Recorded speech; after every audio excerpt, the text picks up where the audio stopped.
Alors Gastromiam, c'est être gastronomique dans l'approche culinaire, c'est-à-dire dans l'assiette, dans les produits, dans la recherche des produits, prendre des produits de qualité, les cuisiner avec respect au plus juste. Et Miam, c'est plus dans l'attitude, c'est-à-dire qu'on est le dimanche soir là, donc on est vraiment cool. Donc c'est gastronomique dans l'assiette et Miam dans l'attitude. C'est une bonne idée, surtout que tous les deux sont chefs à domicile en fait, donc ils n'ont pas l'occasion de faire ça tout le temps, donc ça leur permet de faire quelque chose de différent. Après ensuite de pouvoir changer de lieu et d'innover, enfin, je pense que c'est un casse-tête aussi pour eux par rapport aux endroits où ils vont être. Ils vont peut-être certainement essayer de le faire en extérieur, à l'improviste.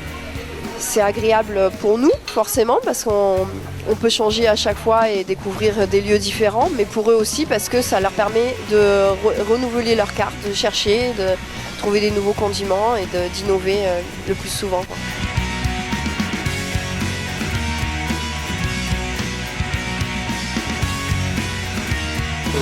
C'est un choix de saison, des produits de saison, c'est un choix de proximité des producteurs, avec les topinambours, avec un producteur qui habite à côté de chez nous. C'est un choix logique sur l'entrée, plat, dessert, avec un accord mets-vin, avec des domaines qui nous sont proches, des Coteaux d'Est, le Château Calavon, le domaine de la Réaltière. C'est de très bon niveau, ça a beaucoup de goût, c'est original et ça change de la cuisine qu'on peut trouver un peu partout, même dans la région. Oui, c'est largement le niveau gastronomique. L'andouillette, c'était un pari aussi sur l'entrée. Essayer de faire manger de l'andouillette à un restaurant complet sans trop les avertir dessus. Il y a des gens qui là nous ont dit on n'aime pas l'andouillette et ils ont fini leur plat. L'entrée, j'ai adoré la pomme de terre avec le fromage, parce que tout fondait dans la bouche, et l'andouillette rôtie. J'adore ça, l'andouillette. Alors l'entrée, l'andouillette avec le Saint-Marcelin, moi je trouvais que c'était une bonne association. Enfin les trois, il y avait trois condiments, les pommes de terre, l'andouillette et le Saint-Marcelin. Je trouve que ça se marie vraiment bien, parce que c'est des caractères très forts, et les uns avec les autres, c'était vraiment chouette. Après le pigeon, on avait envie de servir du pigeon parce que je pense que les gens n'ont pas forcément l'habitude d'en manger chez eux. Donc c'est ça aussi le gastromiam, c'est pouvoir proposer des choses que les gens soit ne connaissent pas ou connaissent mais qui ne font pas chez eux parce qu'ils sentent que c'est insurmontable alors que ça ne l'est pas. Non, très rarement. D'ailleurs à ma table, il y en avait qui n'avaient jamais mangé de pigeonneau, et c'est vrai que c'est une viande très tendre. On a été vraiment surprise pour ça. Et franchement, c'était vraiment un régal, délicieux. Le pigeon était cuit parfaitement, bien rosé. J'ai aimé la différence du goût entre le suprême et la cuisse. Et avec la purée de rutabaga, je n'en avais jamais mangé. C'était surprenant. Et après sur le dessert, le grand suisse, mousse au chocolat meringue, il fait un peu froid dehors. Voilà, donc c'était je pense un bon choix avec une petite acidité de la groseille. Je pense qu'on a vu juste là-dessus. Et alors là, le gâteau avec un enchevêtrement de meringue et de chocolat. Un gros travail sûrement, mais excellent. Je pense que tout le monde est d'accord. C'était avec les félicitations. Unanime. Alors, je suis plus sportive, mais au contraire, quand on est sportive, on peut se permettre un petit peu tout parce qu'on dépense, donc on perd. Non, il était très très bon.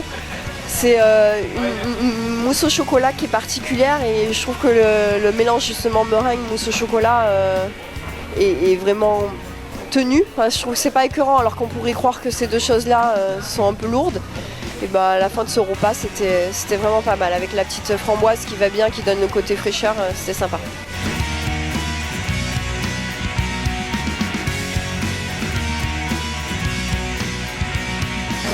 Oui, pour une première, oui, ça s'est bien passé. Bon, un peu dans le jus, hein, comme d'habitude, mais on a pris nos marques rapidement dès les premières assiettes, donc ça s'est bien passé.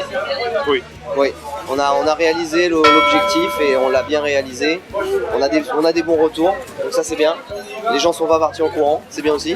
Ils sont encore là d'ailleurs. Ouais, ils sont encore là. C'est convivial. Moi, j'aime l'idée du menu unique, parce qu'en fait, ça permet de goûter différentes choses. En général, quand on va au restaurant, on prend toujours les mêmes plats, ce qu'on aime. Et là, ça permet de goûter d'autres choses. Donc pourtant, je suis venue avec les enfants, donc tout le monde a goûté. Et la convivialité, ouais, les lieux comme ça, un petit peu insolites, à différents endroits, moi je pense que ça peut marcher. Du coup, on a envie de les suivre et d'aller découvrir de nouveaux lieux et un nouveau menu. Ça permet de sortir le dimanche soir et puis de... de changer de lieu et en plus de vraiment d'être sûr d'avoir quelque chose de très bon niveau. Donc c'est aussi un prétexte assez intéressant pour sortir, pour manger des choses dont on sait qu'elles seront bonnes et pour rencontrer des gens avec qui on est bien. Tout à fait agréable. Mais en plus en sachant que comme d'un événement à l'autre ça va être différent, donc c'est la surprise à chaque fois. Donc c'est vraiment l'idée, ce soir je vais me surprendre en allant dans un restaurant. Ah oui, des projets on en a plein, on est évidemment sollicité et on a envie de faire des gastronomiades dans des lieux aussi divers et variés. On en refera certainement ici, on en refera ailleurs. Mais voilà, alors les personnes qui sont là ce soir seront averties des lieux du prochain gastronomiade et puis toute la communauté qui s'intéresse à notre action et notre démarche seront également invités via notre site internet. Ouais, en s'inscrivant simplement à la newsletter sur cuisine-ouverte.com sur l'onglet nouvelles. On s'inscrit à la newsletter et on est au courant des prochains gastronomiades. On espère en faire un par mois. Donc on a déjà des lieux qui ont déjà été identifiés, des gens qui sont venus même nous solliciter pour faire un gastronomiade dans leur établissement. Mais gastronomiade, c'est aussi, ça peut être aussi en plein air. Ça peut être dans une agence, chez une société, ça peut être n'importe où, dans une radio, chez des journalistes, voilà, ça peut être vraiment n'importe où. C'est restaurant éphémère, c'est pas uniquement dans les restaurants. On souhaite une bonne chance à ce tandem de cuisiniers exceptionnels.